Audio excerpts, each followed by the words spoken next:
करीब 6 साल पुराने अंकित शर्मा हत्याकांड में आखिरकार अदालत का फैसला आ गया।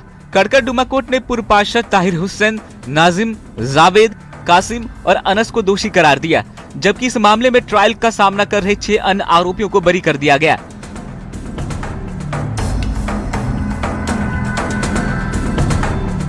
अदालत ने दोषियों को हत्या, दंगा, गैर कानूनी जमावड़ा, वैमनस्य फैलाने समेत कई धाराओं में दोषी माना। हालांकि आपराधिक साजिश की धारा 120(b) से बरी कर दिया।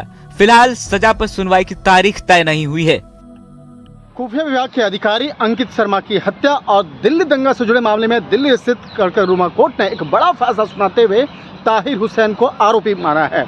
इसके साथ ही अगर इस पूरे मामले की अगर बात करें तो कुल 11 आरोपियों में 6 को बरी कर दिया गया है और 5 आरोपियों को, जिसमें कि ताहिर हुसैन भी शामिल है, 5 आरोपियों को कोर्ट ने दोषी माना है। हालांकि इस मामले में ताहिर हुसैन और उसके वकीलों का कहना है कि आगे हाईकोर्ट में अपील करेंगे और इन तमाम बातों को आगे हाईकोर्ट में रखेंगे।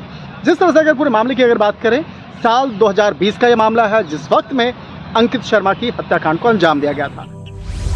25 फरवरी 2020 को उत्तर पूर्वी दिल्ली में नागरिकता संशोधन कानून के समर्थन और विरोध को लेकर तनाव हिंसा में बदल चुका था।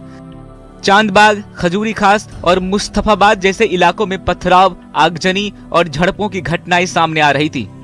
इसी दौरान आईबी अधिकारी अंकित शर्मा अपने घर लौटे थे। पुलिस जांच और अभियोजन पक्ष के अनुसार वो हिंसा के बीच चांदबाग इलाके में पहुंचे, जहां भीड़ ने उन पर हमला किया। आरोप है कि उनकी हत्या कर शव को पास के नाले में फेंक दिया गया। वहीं 26 फरवरी 2020 को अंकित शर्मा का शव चांदबाग इलाके के एक नाले से बरामद हुआ। इस मामले में ताहिर हुसैन समेत कई लोगों पर हत्या और अन्य गंभीर धाराओं में आरोप लगाए गए। अंकित शर्मा की अगर बात करें तो अंकित शर्मा ताहिर हुसैन के घर के आसपास में ही रहता था और जिस तरह से दिल्ली दंगा जो साल 2020 में हुआ था, उस वक्त में जिस तरह से ताहिर हुसैन के घर में ही कई लोगों ने मिल करके जिस तरह से अंकित शर्मा को पकड़ा और ताहिर हुसैन के घर के ठीक पास में ही एक नाले में उसकी बॉडी को फेंक दिया था। बाद में इस मामले की जाँच पड़ताल करने के बाद उसका बॉडी वहाँ से बरामद भी किया गया था। तमाम साक्ष्य सबूतों को आधार मानते हुए ताहिर हुसैन को कड़कड़डुमा कोर्ट ने दोषी माना है। हालांकि कई जो आरोपी हैं, अगर अन्य आरोपियों की बात करें तो 6 अन्य आरोपी हैं जिनको इस मामले में एक थोड़ी सी राहत मिली है, क्योंकि उनके खिलाफ जो तमाम जो साक्ष्य सबूत जो है पुख्ता तौर पे कोर्ट में साबित नहीं हो पाए, तो जिसका एक फायदा उन्हें मिला है। वहीं अदालत के बाहर इस फैसले को लेकर राजनीतिक प्रतिक्रियाएं भी तेज हो गई है। फैसले के बाद दिल्ली सरकार में मंत्री कपिल मिश्रा ने कहा कि अदालत का फैसला उनके उन दावों की पुष्टि करता है जो वे पिछले कई वर्षों से कर रहे हैं। उन्होंने आम आदमी पार्टी और उनके नेताओं पर गंभीर आरोप लगाए। दिल्ली दंगों में ताहिर हुसैन को दोषी पाया गया है, अंकित शर्मा जी के मर्डर का दोषी।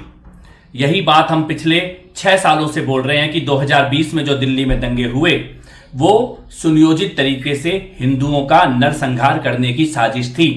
दिल्ली दंगे में सड़कों को बंद करके घेर के हिंदुओं को मारने का और बाद में जबरदस्ती पलायन करवाने का एक प्लान बनाया गया था और उसी के रूप में दिल्ली दंगे किए गए थे। ताहिर हुसैन का दोष आज सिद्ध हो गया है।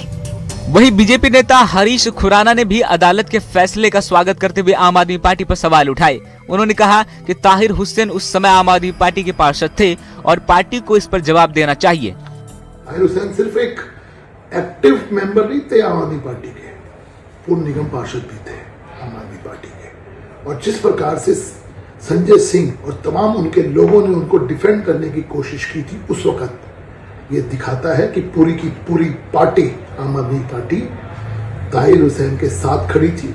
और आज जब वो कन्विक्ट हो गए हैं, दोषी करार दिए गए हैं, तो अरविंद केजरीवाल क्या देश से माफी मांगेंगे? आम आदमी पार्टी ने किस तरह से हिंदू मुसलमान के अंदर डिवीजन डालने का काम किया, किस तरह से चुनाव जीतने के लिए उन्होंने एक फिरकाबाजी का रोल अदा किया और किस तरह से दिल्ली को दंगों में धकेलकर बेकसूर लोगों को मरवाने का काम किया। अरविंद केजरीवाल जी उतने ही खतरनाक हैं जितना ताहिर हुसैन है, क्योंकि ताहिर हुसैन तो केवल एक गुर्गा है। असली जिम्मेवारी जो है वो अरविंद केजरीवाल और मनीष सिसोदिया जी की है। कड़कड़डुमा कोर्ट ने 11 अभियुक्तों में से 5 को दोषी ठहराया है। कुल 5 आरोपियों को करीब 6 साल तक चली सुनवाई के बाद अदालत ने दोषी तय किया है। लेकिन अब सबसे अहम फैसला सजा का होगा, जिस पर सभी की नजरें टिकी है। Bureau report, news 18 Delhi NCR।